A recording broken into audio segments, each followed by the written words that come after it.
Here's a little help on analyzing your diode-based power supply. And this shows up in your homework. On problem 4 specifically, you are asked to predict what is the ripple that is observed at the output of your supply. Now the output is this JP3 where it says to load right here, and it is the voltage that's across the string of diodes. We have 12 volts coming in, AC, 12 volts coming in on the primary, so that's voltage V secondary 1, secondary 2. That produces a VDC raw voltage. Once it's rectified, that is, here's VDC raw and the ground is referenced over here. You note that between the rectifier, the 4 diodes, and the filter capacitor that is across the VDC raw to ground is a 10 ohm resistor. Okay, and that will affect the waveform some. So for some of you who are maybe are more familiar with what you expect for a capacitive rectifier power supply, these waveforms look a little bit different, but it's because there's this 10 ohm resistor. And then we have this basically DC voltage, but with some ripple that is then applied to, well, it powers up, a couple milliamps go to power up this LED just as an indicator, and then we have current that flows down through this 180 ohms and through this string of diodes, and the voltage drop of 7 diodes, or we shorted one out till 6 diodes, produces a roughly constant voltage, not quite constant, but that's the purpose, that's the goal, is to produce a constant voltage V out that then could be used to power some electronics if we connect them here to JP3. So the question here has to do with, all right, we know that the power ultimately comes from a 60 hertz sinusoidal input. It gets rectified, it gets filtered through this 470 microfarad C1 cap, and then it results in a current flowing through these resistors and the voltage across these diodes. How much ripple do we get across the load? Because we don't want any, but some is probably going to come through. You're asked to find out how much that is. So let me go back. Let's look at the waveforms for a moment just to get it familiar with the circuit. So what we have here is the channel 1 is V secondary 1 or V secondary 2. It looked kind of goofy. It doesn't look quite sinusoidal. Don't worry about that. There's some particularities that are details that are beyond the scope of what we're trying to do here. V secondary 2 is down here on channel 2, and then when you take the difference between those two, that's the voltage that's applied to the rectifier. That's this violet voltage, which is looking much more sinusoidal as we would expect. This is the 12 volts AC. The blue then is the VDC raw. This is 10 volts. These are all 10 volts per division.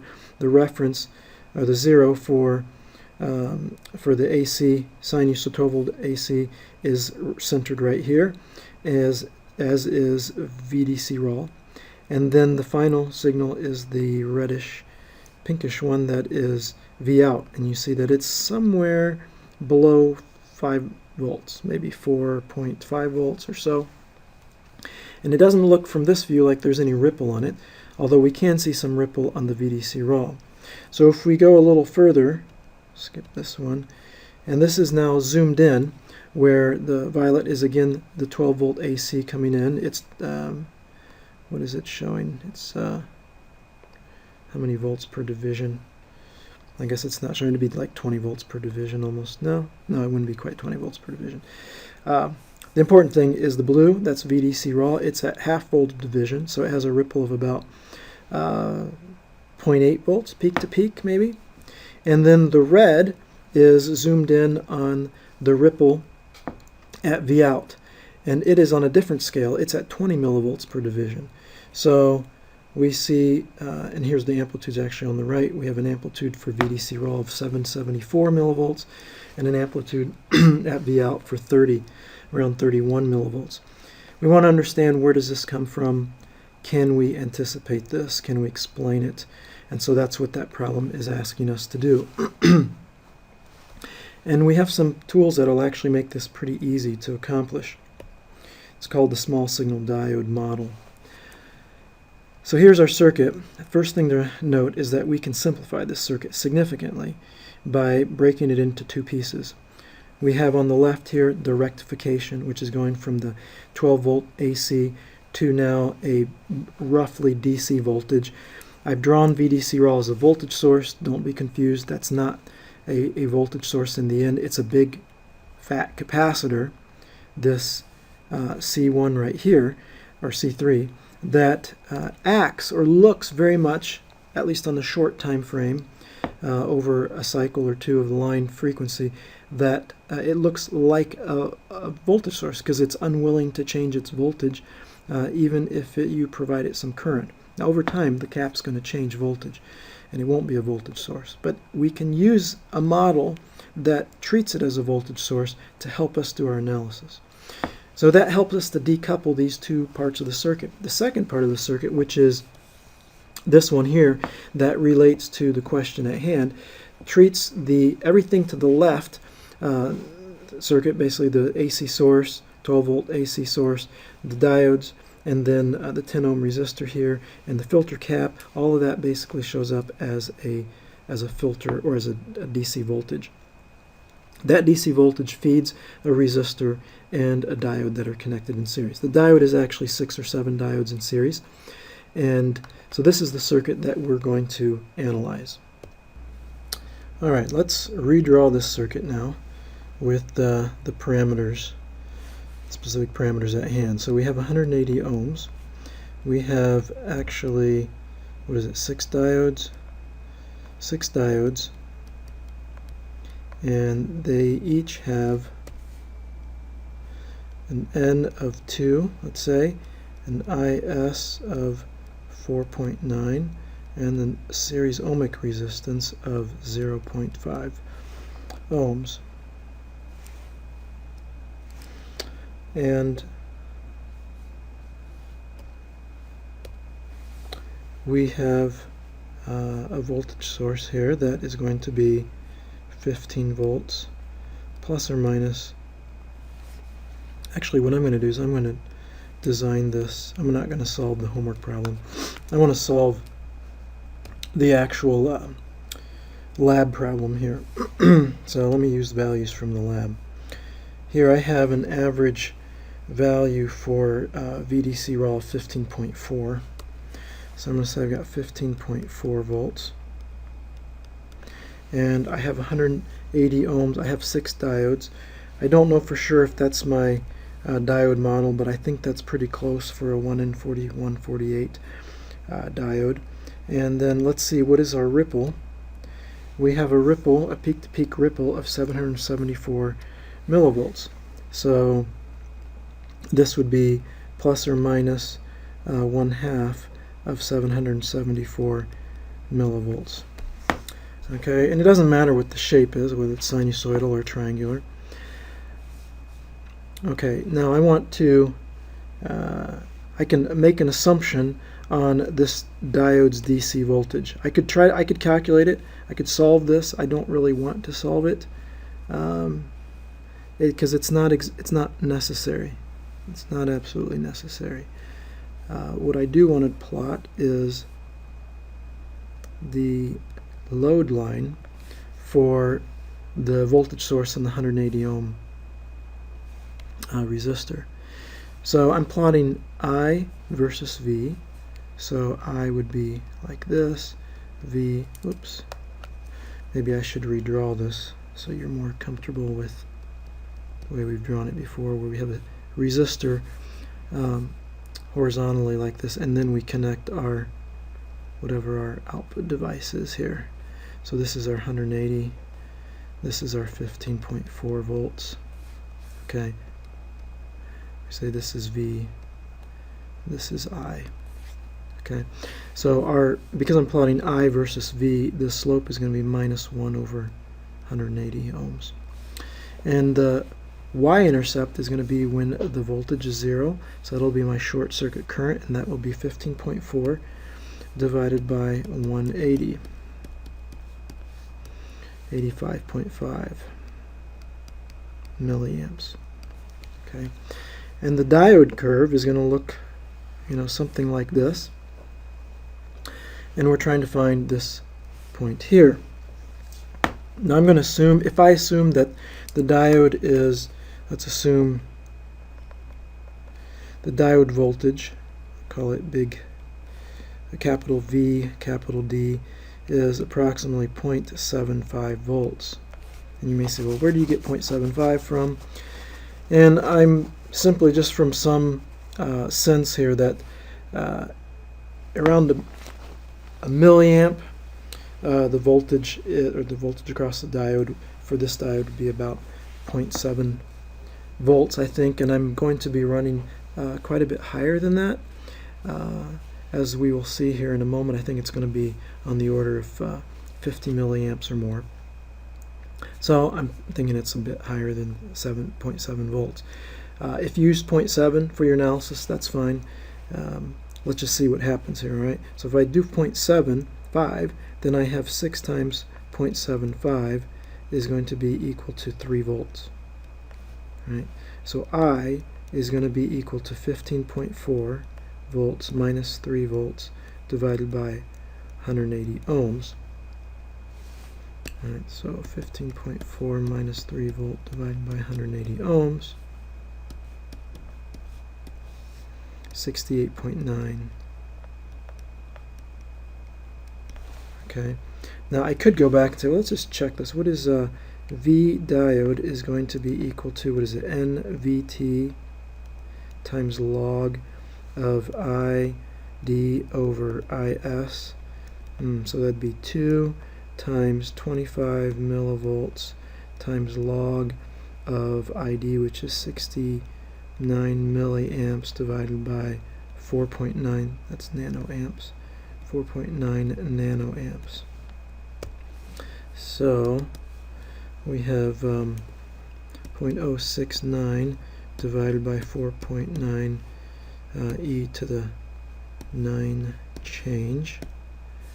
Take the natural log of that and multiply that by 50. Ooh, 821. Okay, so it's a little higher.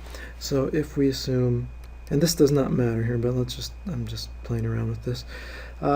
If VD was assumed to be equal to 0.8 volts, then we would have 6 times 0.8 would be equal to 4.8 volts, which would lead to I being equal to 15.4 minus 4.8 divided by 180 ohms, which is going to be equal to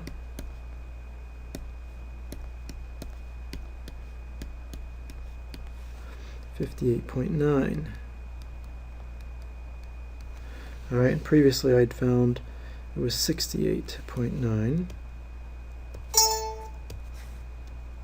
Okay, so I'm just going to try this again. If we calculate VD, then we would have 2 times 25 millivolts times natural log of 59 milliamps over 4.9 nanoamps. So 0.059 divided by 4.9, e to the 9 change, natural log times 50, 8.815. Okay, I assume 0.8. All right, this is not going to matter significantly. So if I assume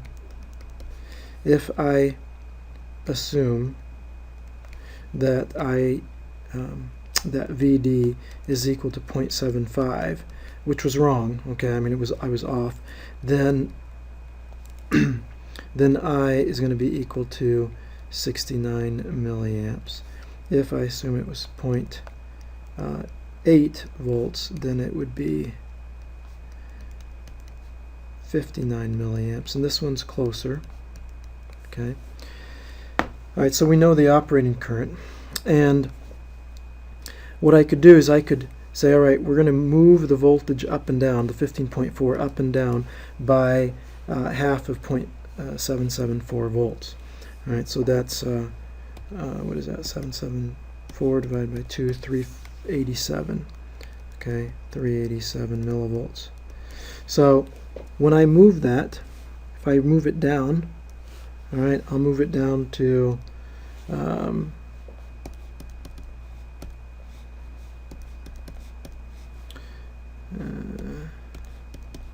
about 15, right? About 15 volts here. Or I could move it up. And what happens when I move it down?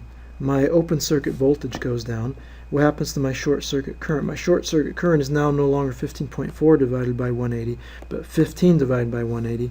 And I'll find that it actually results in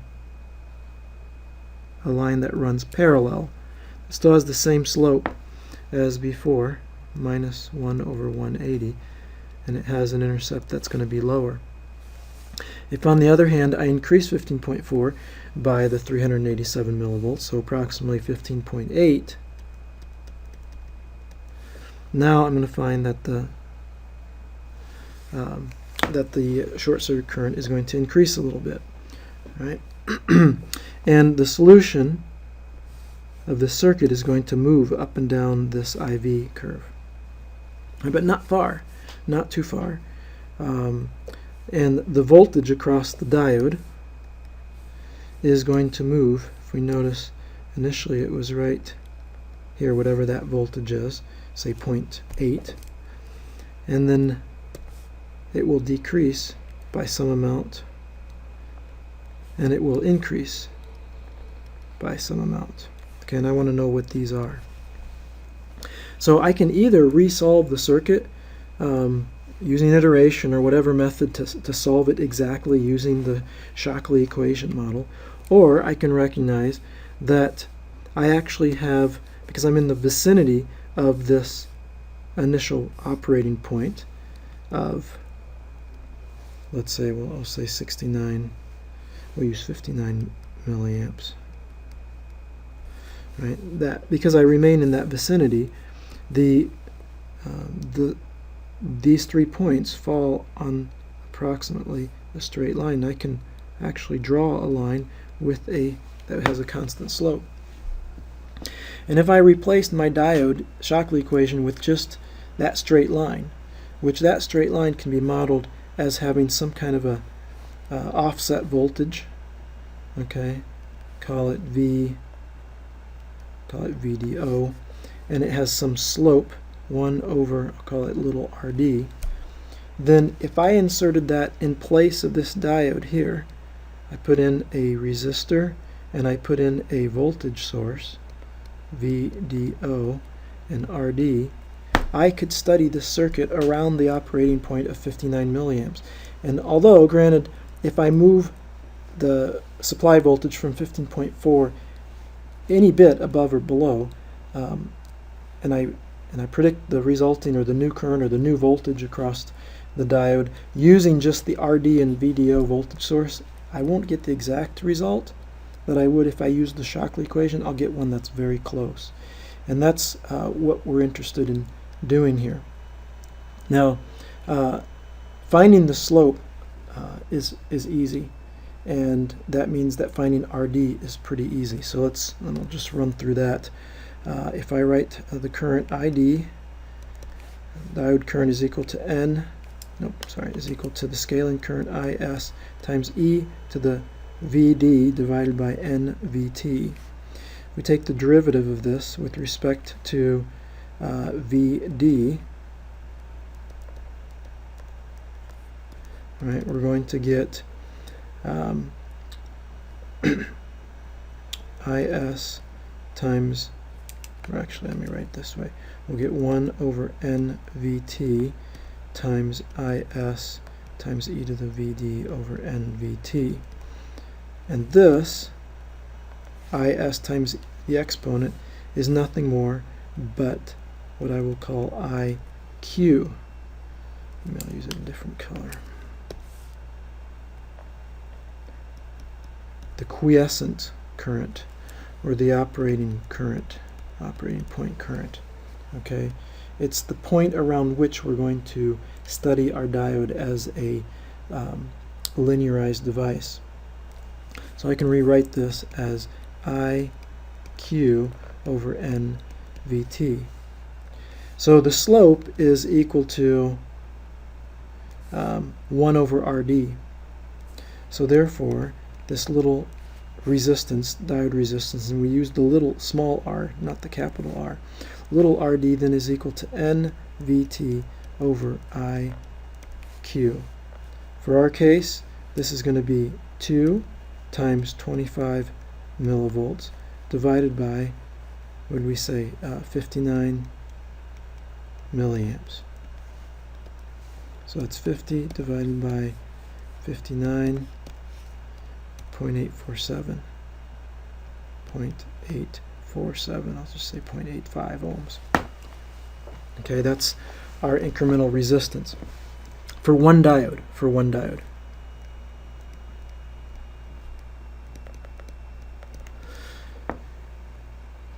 Now, actually, we can answer the ripple question just with that knowledge.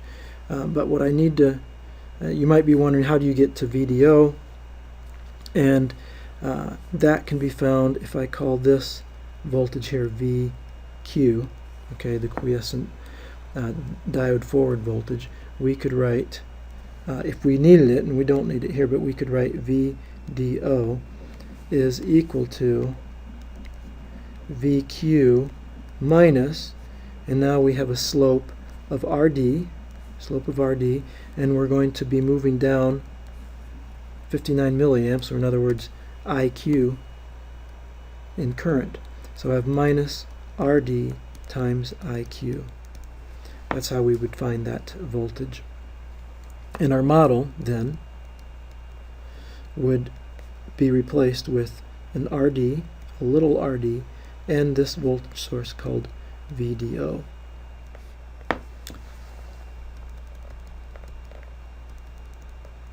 Okay, and that's really it's really the constant slope model.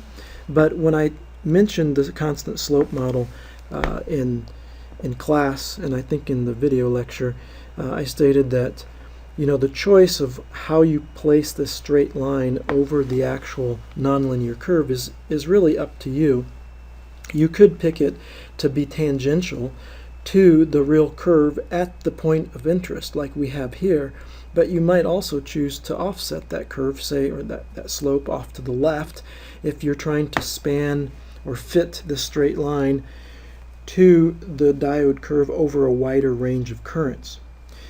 In this particular case, we're specifically asking for a model, an incremental model, that is valid right at the operating point, okay, the quiescent current. And so it's actually best to find a, if you will, constant slope model that actually intersects and is tangent to the diode curve right at that quiescent operating point.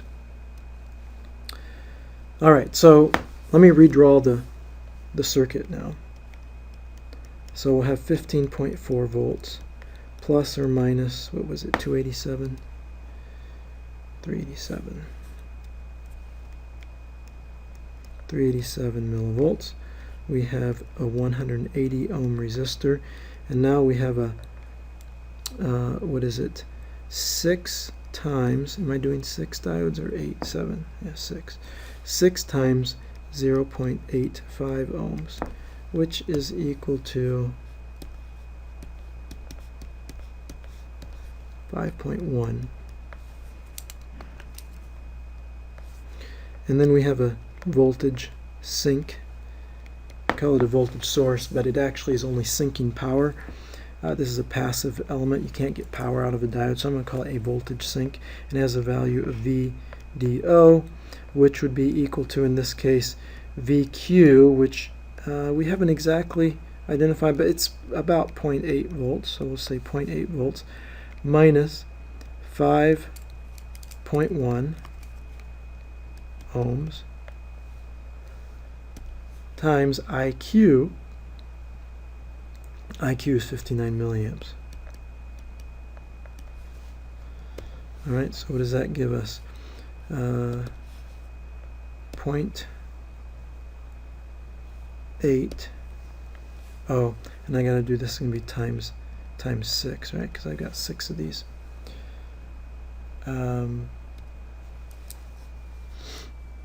So this will be 4.8 volts minus 59 times 5.1 That's 300 millivolts, so 0.3 volts, 4.5 volts. Okay, so let's we have a circuit now that's simplified, right? No diode, it's just voltage sources and resistors, and we're being asked for the voltage across VO.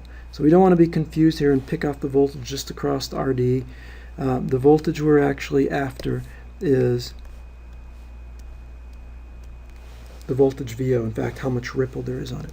So let's decompose this circuit one last time. I'm going to point out that we could decompose the source into a 15.4 volt DC source, and then an AC source that would be plus and minus 0.387 volts.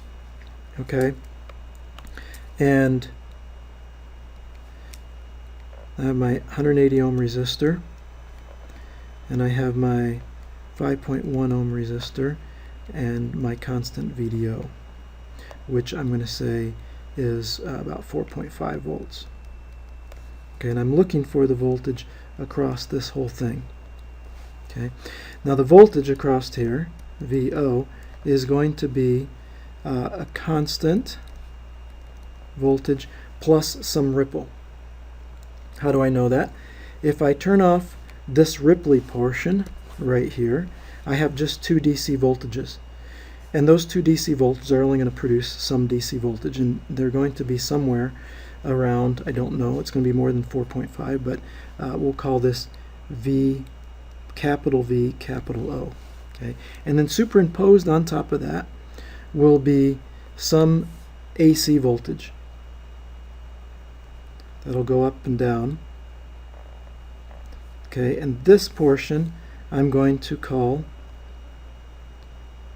little VO with a little squiggly, so it's little, it's not capital, it's small v, small o. And maybe what I should do, let's take that off for a moment. Let me recap this and write it this way. This signal, the total voltage that has this offset and this ripple, I'm going to call, actually let's do it this way. I'm going to call this V, little v, big O. It's hard to see that, but I'm going to explain how this splits into two. I can split this into two components, or better yet, I can write it this way. This is made up of two components. One is a constant VO, capital V, capital O. This is the DC or bias or operating point. These are all the same meaning, operating point value or voltage.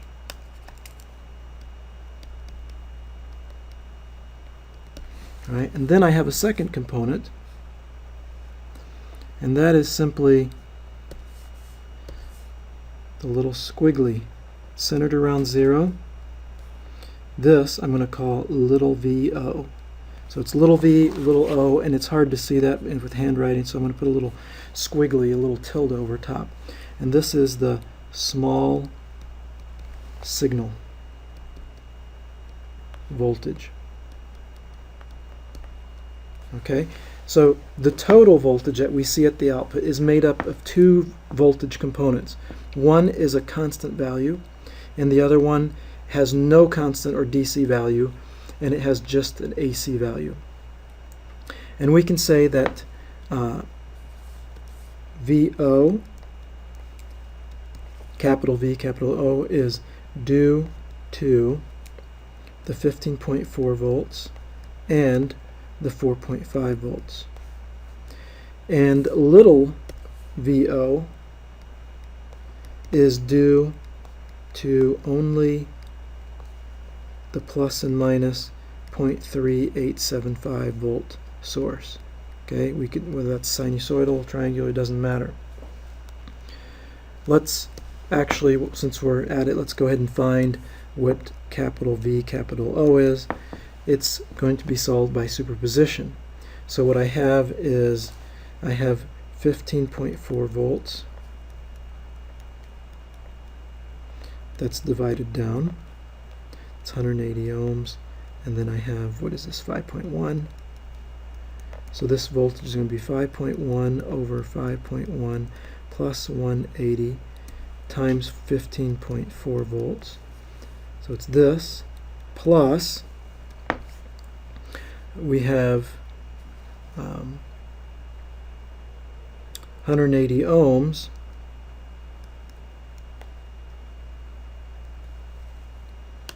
let's try it this way.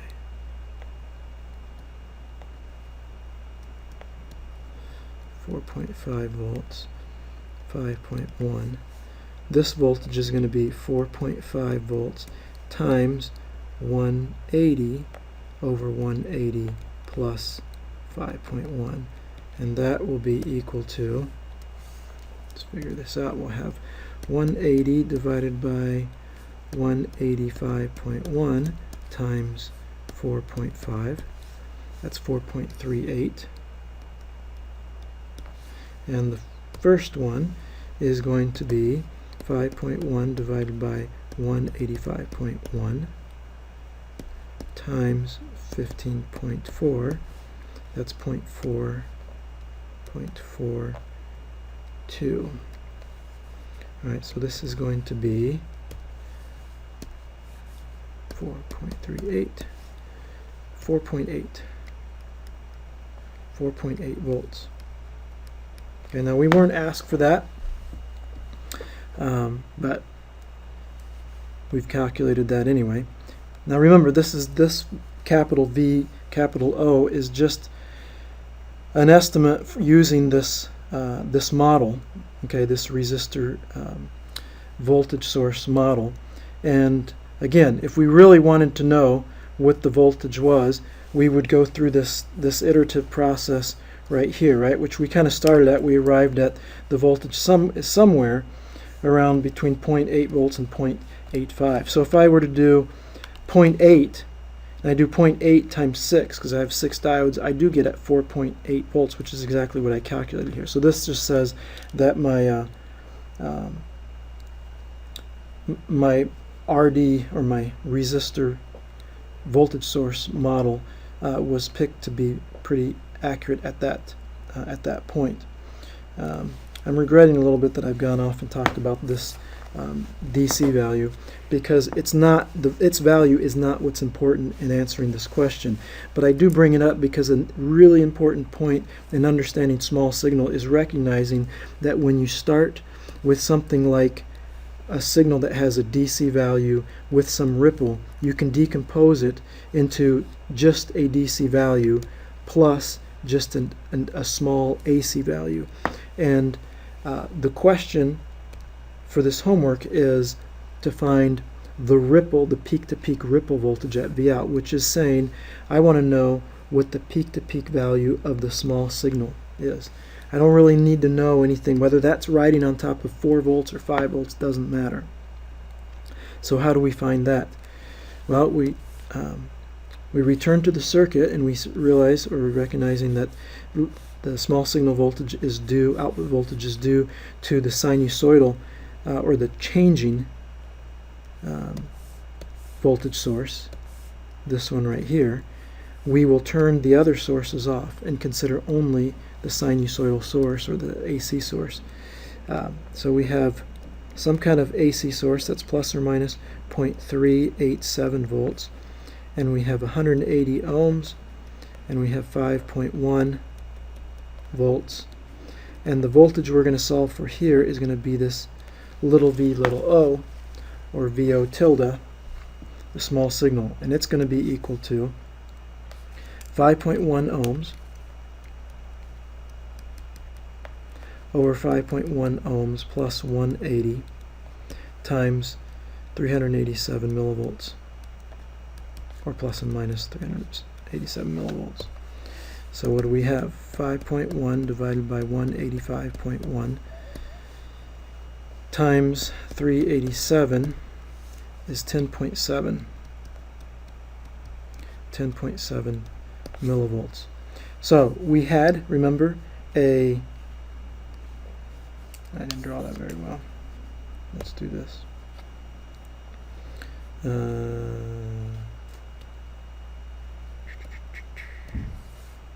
this.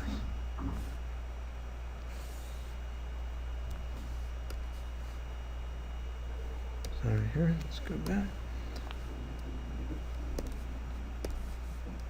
Okay, so we had a 0.77 volts, and we had a 30.6 ripple, and what I've just predicted is that the analysis said that we have a 21.4 volt or millivolt peak to peak ripple. All right. Did I do that right? 20. Yeah, because what it's measuring here, the vertical scale here is 20 millivolts. So this is 20 right here. So what it's reporting is basically the peak to peak. It's saying from here to here is the about 31 millivolts. Okay. Now notice that my ripple was insufficient. It's 20 millivolts. It's actually it's 2/3 of what it should be. Okay.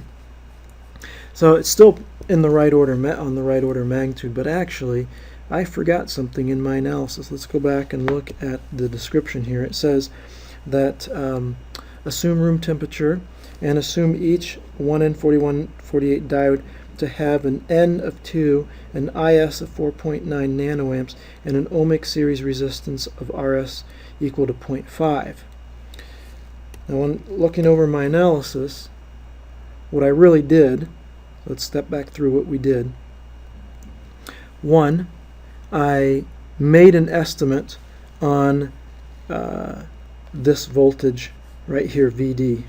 Okay, so that was one, but I actually arrived at, I think I settled on using VD of 0.8 here. Okay, so one. Okay, assume a VD, capital VD. Two, okay, to calculate the ID, or call it IQ, at that, assuming that diode voltage, right? And that's nothing more than just saying total DC voltage applied minus 6 times this VD, this 0.8 volts leaves so many volts across the 180 ohms. Calculate the current by Ohm's law. Okay, once I have the current, then 3, I'm going to actually mark these this brighter.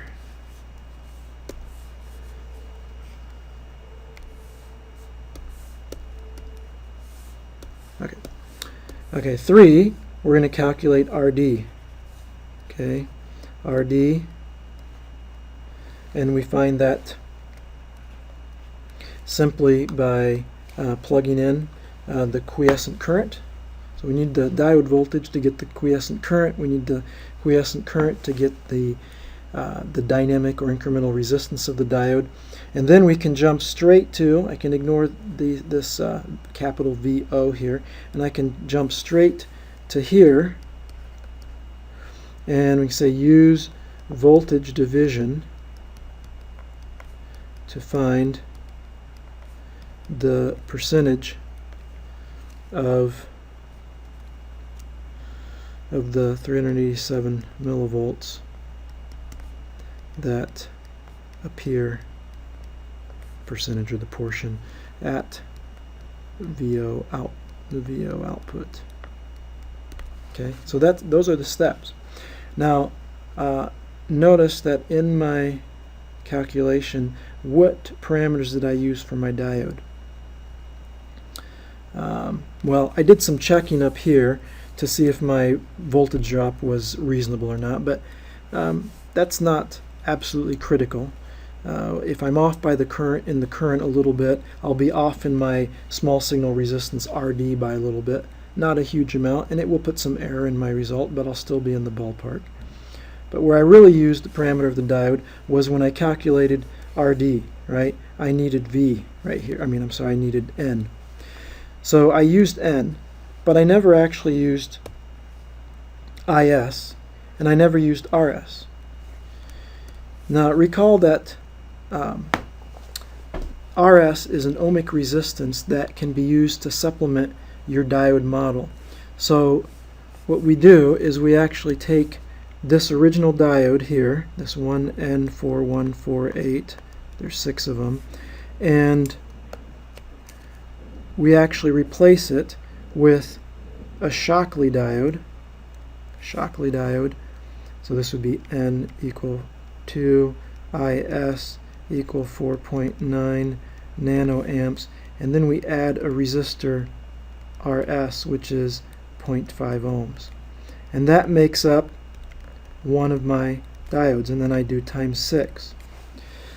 Well, do you notice that I left the 0.5 RS out, 0.5 ohm RS? I never included that.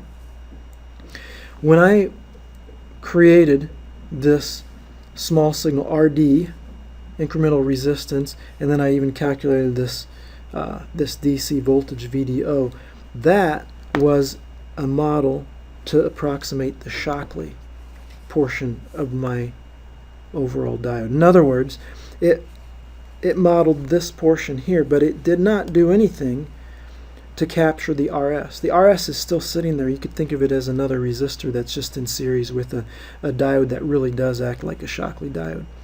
So I forgot that. So let's go back, and what I need to do is add in here plus 5 times 0.5. This is RS. Right? So now I have a total resistance of not 5.1 but 5.1 plus 2.5. Okay? 5.1 plus 2.5, 7.6. Okay, so this is the revised R, including RS. So now this is going to be 7.6 ohms down here, and of course these numbers will change. You know, this will kind of change, but I'm not going to fix these because I'm not focused on that DC value. It'll change a little bit. I want to go to here and change this to 7.6. So now I have 7.6 over 7.6 plus 180. Let's see what we get. So 7.6 divided by 7.6 plus 180 equals times 387, 15.7. Shazam. Alright, so, oops, 15.7, and maybe I'll write that in green. Alright, so this goes to 31.4 millivolts peak to peak. Alright, not bad. Alright, not bad. We're very good. This analysis very closely predicted the measured ripple from the lab. Alright, now in the homework problem, you're given the exact ripple. It's 0.5 volts. It's not what you will have measured in lab. And it looks like here you've got 7 diodes and not 6, so you're going to calculate that using 7 diodes.